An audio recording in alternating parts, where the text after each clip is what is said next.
Well, Tony Schumacher just got knocked from the top half of the field to the bottom half of the field when Clay Millican did his leapfrog up there. And he is now looking at starting from the number 9 spot unless they can make a move. Shawn Langdon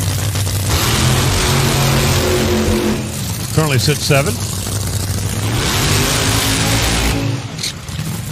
We did have a couple of cars that opted out of this last qualifying session. We've got 16 cars on the field, so they all know they're going to race.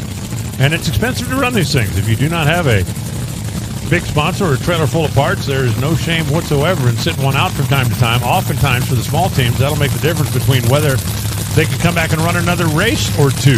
Conversation with Joe Maynard and Mike Neff a little bit earlier today. Project Schumacher taking longer than they expected. They had initially thought to be running towards the front of the pack by June, but they are getting there. Mike Neff says every time the car goes down the racetrack, they learn a little bit more, and while they're not at the front, they're learning what it's going to take to get there. Consistent runs, consistent ETs, and eventually it's going to pay the bills.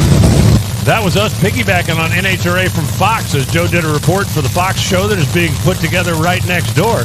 Good information from Joe Costello down there on the starting line. Tony Schumacher, the Skag Power Equipment team in the left side,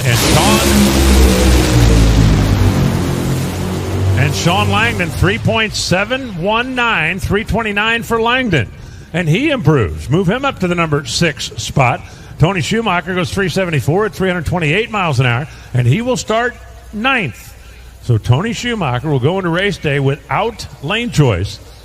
Right now he's looking at a potential round 1 matchup with Austin Prock, but Austin's got a chance to make a move here. Shawn Langdon, though, nice looking run out there for the Coletta Air folks, and in case you missed it earlier, they're hiring. I do believe the 2019 winner of this event has himself a pretty darn good race car.